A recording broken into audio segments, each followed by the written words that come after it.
यहाँ पे हमारे आदरणीय प्रधानमंत्री और भाजपा ने जो ठीक नहीं किया। ये एम्बलम में जो 4 जो शेर है उनका सडनली वो गुस्से में एक शेर दांत अपने दिखा रहे हैं। मतलब आप क्या कर रहे हैं? ये हम लोग का एक कॉन्स्टिट्यूशन का एक अपमान हुआ है कि महात्मा गांधी के हथियारों को जो लोग पूछते हैं, उनसे नथुराम गोडसे को जो पूछते हैं और महात्मा गांधी को जो गाली देते हैं, उन लोगों से क्या एक्सपेक्टेशंस। एक अमीर लोगों की सरकार बनी हुई है जो भाजपा के इशारे पे नाच रही हैं और जो जैसे वो बता रहे हैं वैसा वो गाना गा रही हैं। ज़्यादातर लोग गोदी मीडिया बन गए हैं, वो सरकार के जो है उन्हीं की चापलूसी करने में लगे हुए हैं। देश के जो हालात कैसे हैं, बद से बदतर हो रहे हैं। यहाँ पे हमारी जमहूरियत पे एक थ्रेट है। सेकुलरिज्म तो एकदम गाली की तरह एक लफ्ज़ ये तानाशाही सरकार इस्तेमाल कर रही है। पीड़ित जो विक्टिम्स हैं उनकी राहत के लिए काम कर रही हैं, उनको जेल में ढकेला जा रहा है। तो अभी मुझे लगता है भाजपा जो है घबरा रही है। इलेक्शन होने को है गुजरात में,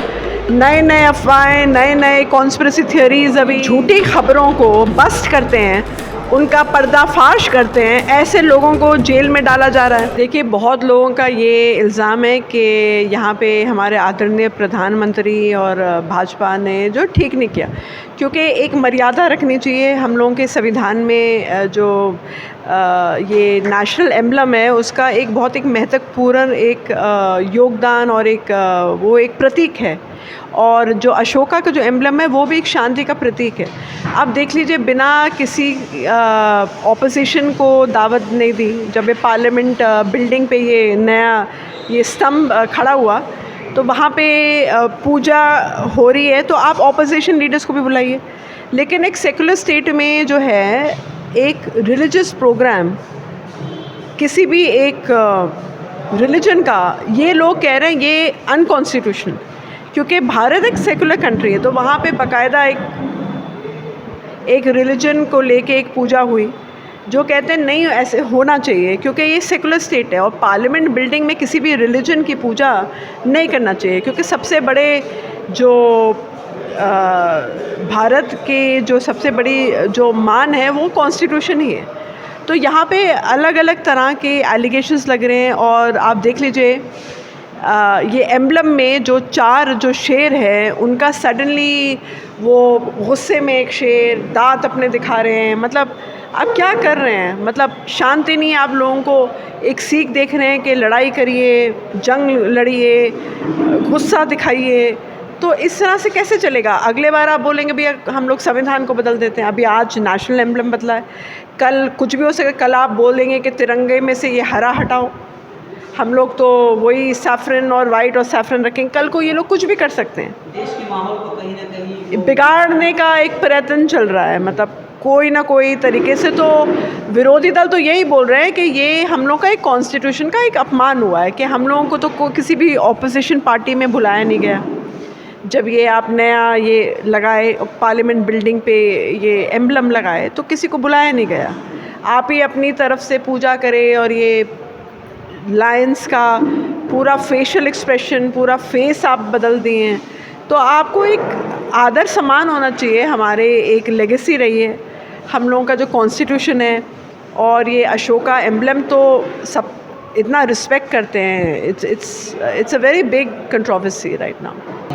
देखिए, जो लोग जब महात्मा गांधी के हथियारों को जो लोग पूछते हैं, उनसे और क्या एक एक्सपेक्टेशन की जा सकती है? वो लोग तो आगे कुछ भी कर सकते हैं। नथुराम गोडसे को जो पूछते हैं और महात्मा गांधी को जो गाली देते हैं, उन लोगों से क्या एक्सपेक्टेशंस आज के दौर में की जा सकती है? वो लोग तो नफ़रत ही फैलाएंगे।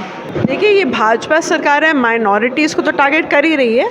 वो वर्किंग क्लास कम्युनिटी जो खट के कमाते हैं, वर्किंग क्लास मज़दूर लेबरर्स, उनको भी टारगेट कर रही है, क्योंकि ये है एक अमीर लोगों की सरकार बनी हुई है। जितने अपर कास्ट और जितने रिच बिजनेसमैन हैं उन्हीं की सरकार है। तो वो महिलाओं से घृणा करते हैं, वर्किंग क्लास से घृणा करते हैं, माइनॉरिटी से घृणा करते हैं। हम देख रहे हैं कि यहाँ पे चर्चेस भी वैंडलाइज हो रही हैं बहुत सारी। माइनॉरिटीज़ आप देख लीजिए, जहांगीरपुरी में क्या किस्सा हुआ कि जितने माइनॉरिटीज़ हैं उनके घर के ऊपर बुलडोज़र चलाया जा रहा है ताकि उनकी रोज़गारी पे रोक टोक हो, उनके घर से छत उखाड़ी जाए, उनकी रोज़गारी बंद हो। और तो ऐसे माहौल में बहुत ज़रूरी है कि जो विरोधी दल जो है एक अपने जो डिफरेंसेस हैं उनको असाइड करके एक यूनिटी होनी चाहिए। जब विरोधी दल अपने में लड़ रहे हैं तो ये ऐसे शक्तिशाली पार्टी से कैसे लड़ सकेंगे आगे। ताज्जुब की बात है कि यहाँ पे दो आदमी कन्हैया लाल जो बहुत अफसोसनीय एक घटना हुई, वो टेलर थे। अब वो वीडियो बनाया गया, उस सब की निंदा की, सब ने कंडेम किया। अब जो भी कम्युनिटी से हैं, जैसे भी हैं, जो भी कोई वायलेंस फैलाएगा या हिंसा फैलाएगा, हर कोई नॉर्मल कोई सिटीज़न है, पीस लविंग सिटीज़न, वो तो कंडेम करेगा ही। तो ये बहुत ख़राब घटना हुई, इसको हम कंडेम करते हैं, ऐसे होना नहीं चाहिए था।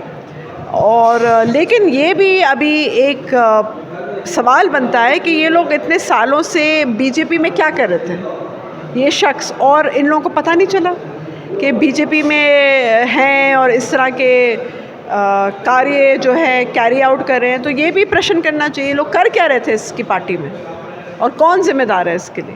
अभी सुप्रीम कोर्ट के बारे में बोलूँगी नहीं, लेकिन अभी जो है बहुत एजेंसियाँ हैं जो ये भाजपा के इशारे पे नाच रही हैं और जो जैसे वो बता रहे हैं वैसा वो गाना गा रही हैं। तो एक ज़िम्मेदारी से जो जैसे होना चाहिए, जो वैसे वो ज़िम्मेदारी नहीं हो रही है। बहुत एजेंसियाँ हैं जो सरकार के इशारे पे जो है नाच रही हैं और उनको एक ब्रीफ मिलता है, पॉलिटिकल ब्रीफ मिलता है सुबह सुबह। वही आप देखिए, सारे टेलीविज़न चैनल्स देश को गुमराह करने के लिए वही ट्यून बजा रहे हैं, वही ट्यून गा रहे हैं। कोई अपना जो है ज़िम्मेदारी से, जो जर्नलिस्ट हैं वो बहुत कम लोग ज़िम्मेदारी उठा रहे हैं।